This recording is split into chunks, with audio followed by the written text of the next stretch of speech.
اور یہاں تک کہ عورتیں بھی جاتی ہیں، یہ سراسر غلط ہے۔ یہ الوداعی جمعہ، اس کا ثواب سمجھنا، اس کا التزام کرنا ضروری سمجھنا، یہ غلط ہے۔ آپ صلی اللہ علیہ وسلم نے ہمیشہ جمعہ کی نماز اپنے مسجد میں ادا کی اور عید کی نماز گاؤں سے باہر عیدگاہ میں ادا فرمائی، اور یہی جمعہ کی نماز اپنی مسجد یعنی مسجد نبوی میں ہمیشہ ادا کی، اور اسلام میں جمعہ سب برابر ہے۔ جمعے کی فضیلت ہے، لیکن رمضان المبارک آ جائے جمعہ کی اور زیادہ فضیلت ہو جاتی ہے۔ اب یہ مطلب نہیں کہ صرف الوداعی جمعہ کی فضیلت ہے، جتنے رمضان میں جمعہ آئے ہیں سب برابر ہے، اس کی فضیلت یکساں ہے۔ ہم الوداعی جمعہ کو فضیلت سمجھنا یہ ہمارے لیے غلط ہے اور بدعت ہے۔ حدیث میں آتا ہے کہ آپ صلی اللہ علیہ وسلم نے ارشاد فرمایا کہ کجاوا نہ کسا جائے، یعنی سفر نہ کیا جائے، لیکن 3 مسجدوں کی طرف، ایک مسجد حرام، دوسری مسجد اقصی، تیسری مسجد نبوی۔ ان کے طرف اگر کوئی سفر کر کے جاتا ہے تو یہ ثواب ہے، اس کی فضیلت ہے، لیکن دنیا کی اور مسجدوں کے لیے اگر کوئی سفر کر کے جاتا ہے اور یہ سمجھتا ہے کہ وہاں ثواب زیادہ ملے گا، یہ غلط ہے۔ حدیث میں 3 مسجدوں کے علاوہ کہیں نماز کے لیے سفر کرنا صحیح نہیں ہے، یہ حدیث کے روح سے ممنوع ہے،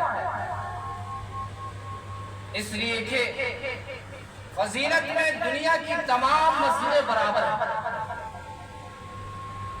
کوئی مسجد صرف 3 کے علاوہ سب فضیلت میں ثواب میں برابر ہے۔ اب ہم سفر کر کے الوداعی پڑھنے کے لیے کہیں دوسری جگہ جائے تو یہ حدیث کی روح سے ہمارے لیے غلط ہے۔ ایک مولوی صاحب سوال کرتے ہیں کہ اگر کوئی شخص یہ جمعہ کے لیے مثلاً یہاں سے دہلی کا سفر کرتا ہے، یہ سفر کرنا ان کے لیے صحیح ہے یا نہیں؟ حالانکہ حدیث میں آیا صرف 3 مسجدوں کے علاوہ سفر نہ کیا جائے، یہ تو حدیث کے مطابق یہ غلط ہے۔ اس کا جواب یہی ہے کہ ہاں، اگر کوئی ثواب کی نیت سے، ثواب زیادہ ہونے کی نیت سے اگر دہلی کا سفر کرتا ہے جمعہ کے لیے یا کہیں اور جگہ کا، تو یہ حدیث جو ابھی بیان کی گئی ہے اس کے روح سے غلط ہے، اس لیے کہ حدیث میں آتا ہے کہ 3 مسجدوں کے علاوہ سفر ہی نہیں کیا جائے، لیکن اگر اتفاق ہو گیا ہم کہیں چلے گئے کام سے، وہاں نماز پڑھ لیے، ٹھیک ہے، یہ اس میں داخل نہیں ہے۔ ہمیں کوئی کام لگ گیا، دہلی چلے گئے یا کہیں اور ترائی میں چلے گئے، اب یہ نہ سمجھے کہ یہ حدیث میں تو ہے کہ ہم سفر کرنا غلط ہے۔ ہم اپنے کام سے گئے ہیں، پھر وہاں جمعہ کا وقت ہو گیا تو جمعہ پڑھے، آپ کو ثواب وہی ملے گا، اس لیے کہ اس میں 3 خرابی، 4 خرابی۔ اولاً خرابی ہے کہ سفر کرنے کی وجہ سے روزے میں ضعف پیدا ہوگا، روزے میں خلل ہوگا۔ ثانیاً یہ کہ حدیث کے روح سے ممنوع ہے، سفر نہیں کرنا چاہیے۔ ثالثاً یہ ہے کہ اگر ہم سفر کریں گے اور ثواب کی امید رکھ کر سفر کریں گے تو یہ ممنوع اور ناجائز ہے۔ یہ تو ایک الوداعی جمعہ کی ایک خرابی ہے۔ دوسری خرابی یہاں تک کہ بہت ساری جگہوں پر جمعۃ الوداع میں ایک خاص قسم کا خطبہ پڑھا جاتا ہے اور اس خطبے میں یا فریق یا شہر رمضان ایسا لفظ اس خطبے میں آتا ہے۔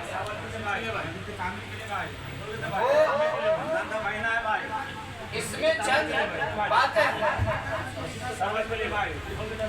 اگر یا شہر یا فریق ایسا لفظ خطبہ میں پڑھا جائے اس کا معنی آتا ہے یہ غم کے اظہار کے لیے ایسا لفظ بولا جاتا ہے۔ اور یہ الوداعی خطبہ ایسا لفظ پڑھنا یہ غم کے اظہار کے لیے ہوتا ہے اور ہمیں رمضان المبارک کے ختم ہونے پر خوشی ہوتی ہے۔ اپنے زبان سے کچھ اور عمل ہے اور دل رمضان کے ختم ہونے پر خوش ہوتا ہے۔ آپ زبان سے الوداعی خطبہ پڑھ کر یہ غم اظہار کر رہے ہیں، دونوں باتوں میں تضاد ہے، دونوں ملتا نہیں۔ دل خوش ہو رہا، زبان سے آپ الوداع پڑھ رہے ہیں، تو الوداع یہ غم کے لیے کہا جاتا ہے۔ رمضان کے ختم ہونے پر غم کا اظہار نہیں ہونا چاہیے، یہ خوشی کا اظہار ہوتا ہے۔ اس لیے کہ جب ہم حدیث میں آتا ہے کہ روزہ دار کو دو خوشی نصیب ہوتی ہے افطار کا، ایک خوشی افطار صغیر، یہ تو چھوٹا افطار ہے، اس وقت بندے کو خوشی ہوتی ہے۔ دوسرا خوشی اللہ سے ملاقات کی ہوتی، جب افطار صغیر میں خوشی ہوتی ہے، اور جو افطار کبیر ہوگا یہ ختم پر افطار ہوگا تو اس میں کتنا خوشی ہوگا۔ ہم الوداع کیوں پڑھے؟ یہ غم نہیں ہے، یہ ہمارے لیے اللہ نے خوشی بنایا ہے کہ ہم 30 دن روزہ رکھے، 1 مہینہ روزہ رکھے، اس کی خوشی کے لیے اللہ تعالیٰ نے ہمیں عید عطا فرمایا۔ یہ الوداعی خطبہ پڑھنا یہ بھی صحیح نہیں ہے، یہ چند خرابیاں تھیں، لیکن اصل جو بات ہمیں کہنی ہے صدقۃ الفطر کے مطابق کہ صدقۃ الفطر کیوں دیا جاتا ہے، تو یہ یاد رکھیے کہ صدقۃ الفطر، افطار، یہ سب کے معنی آتے ہیں کھولنے کے، افطار کو کھول دینے کے معنی آتے ہیں۔ تو اللہ تعالیٰ نے ہمیں یہ افطار کبیر پر یہ دیا ہے کہ ہم اپنے افطار جو کر رہے ہیں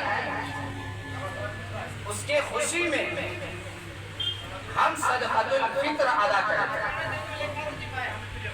بلکہ حدیث میں آتا ہے کہ یہ صدقۃ الفطر بندے اور آسمان کے درمیان معلق رہتا ہے، لٹکا ہوا رہتا ہے۔ جب بندہ صدقۃ الفطر ادا کر دیتا ہے وہ اللہ تعالیٰ کی بارگاہ میں ڈائریکٹ پہنچ جاتا ہے، اس سے پہلے لٹکا ہوا رہتا ہے، اس لیے صدقۃ الفطر ادا کیا جاتا ہے۔ اور یہ صدقۃ الفطر کس پر واجب ہے؟ کن لوگوں کے اوپر واجب ہے؟ یاد رکھے کہ صدقۃ الفطر کا بھی نصاب وہی ہے جو زکوٰۃ کا جیسا نصاب لیکن دونوں میں صرف اتنا فرق کہ زکوٰۃ کے لیے سالوں سال گزرنا شرط ہے، 1 سال اس پر گزرنا شرط ہے، لیکن صدقۃ الفطر کے لیے سال کا گزرنا شرط ہے۔ اگر عید کے دن سے پہلے اتنا مال ہمارے پاس ہے تو ہمارے اوپر صدقۃ الفطر واجب ہے۔ جیسے کہ نصاب بتایا جاتا ہے 52.5 تولہ چاندی، اس کے بقدر اگر ہمارے اوپر پیسہ ہے یا چاندی سونا ہے، 7.5 تولہ سونا ہے، تو ایسے شخص کے اوپر صدقۃ الفطر بھی واجب ہے۔ اگر سال گزر گیا تو زکوٰۃ بھی واجب ہے۔ پہلے آپ صلی اللہ علیہ وسلم کے دور میں دینار اور درہم چلا کرتا تھا۔ دینار اس وقت آپ صلی اللہ علیہ وسلم کے زمانے میں 20 دینار میں زکوٰۃ واجب ہوتا تھا۔ دینار سونے کا ہوتا اور درہم چاندی کا ہوتا، تو چاندی اس دور میں 200 چاندی 200 درہم پر زکوٰۃ واجب ہوتا۔ لیکن آج وہ سونا چاندی ہے نہیں، کاغذ ہے، وہاں جو دینار چلتا ہے یا درہم چلتا ہے وہ بھی اب کاغذ کی شکل میں، اب تو سونا چاندی والا نہیں ہے۔ اس دور کے حساب سے وہی لگایا گیا کہ 7.5 تولہ سونا کے اوپر زکوٰۃ واجب ہے، 52.5 تولہ چاندی پر زکوٰۃ واجب ہے۔ یا بزنس کے لیے، تجارت کے لیے مال رکھا ہوا ہے، تجارت کا مال ہے، اگر اتنے پیسے کا ہے تو آپ کے اوپر زکوٰۃ واجب ہے اور فطرہ بھی واجب ہے۔ فطرہ کے لیے پورے سال کا گزرنا ضروری نہیں ہے۔ تو اسی طرح ضرورت سے زائد مکان ہے، وہ بھی اس میں داخل ہے۔ ضرورت سے زیادہ بائک ہے، ایک چلانے کے لیے، دوسرا ایسا ہی رکھا رہتا ہے، سالوں سال رکھا رہتا ہے، تو اس کے اوپر بھی آپ کے لیے زکوٰۃ واجب ہو جائے گا۔ اور اب ایک بات اور یاد رکھیں کہ زکوٰۃ اگر ہم اس ملک میں کوئی امریکہ میں ہے، اگر ہم یہاں اس کا نکال رہے ہیں، جو امریکہ میں اس کا ریٹ ہوگا وہی یہاں نکالنا پڑے گا۔ اب یہ نہیں کہ یہاں 180 روپیہ ہے تو وہاں کا یہاں اتنا ہی نکال دیں، وہاں کیا بن رہا ہے اس حساب سے آپ کو یہاں نکالنا پڑے گا۔ حدیث میں آتا ہے کہ زکوٰۃ 4 چیزوں کی ادا کی جاتی ہے۔ حدیث میں 4 چیز آتا ہے، ایک گندم، دوسرا جو، تیسرا کشمش، چوتھا کھجور۔ یہ 4 لفظ حدیث میں آتے ہیں،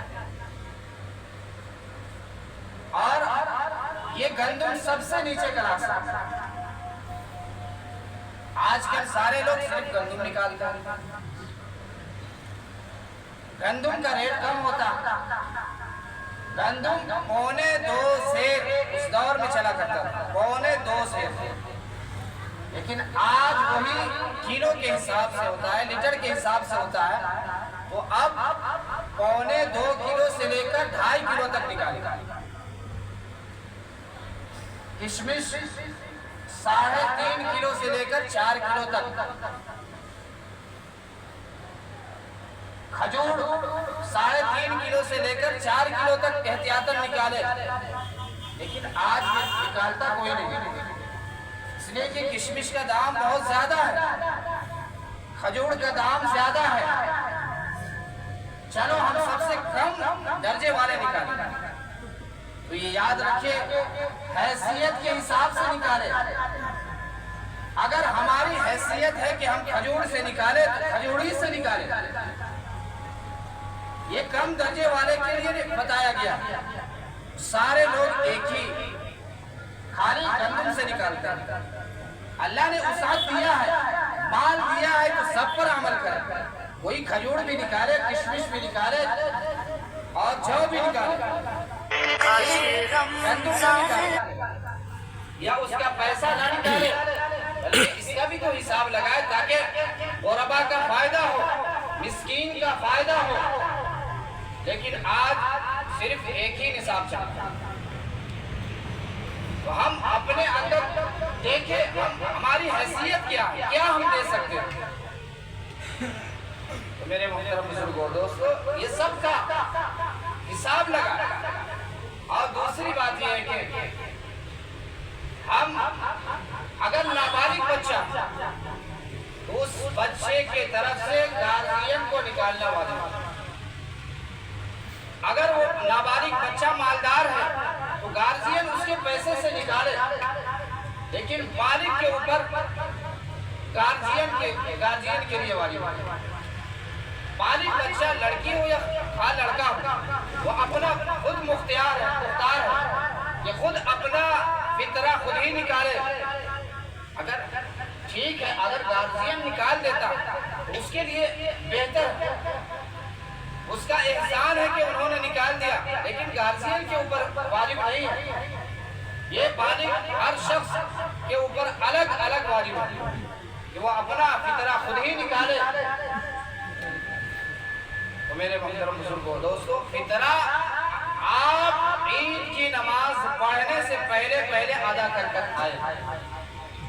عید کے بعد اگر ہم فطرہ ادا کریں گے تو ادا نہیں ہوگا, بلکہ آپ کا یہ مانا جائے گا کہ آپ نے صدقہ ادا کیا, فطرہ ادا نہیں ہوا. اس لیے عید کی نماز پڑھنے آنے سے پہلے فطرہ ادا کر دیا. اللہ تعالیٰ سے دعا کرے کہ اللہ تعالیٰ ہم سب کو ان باتوں پر عمل کرنے کی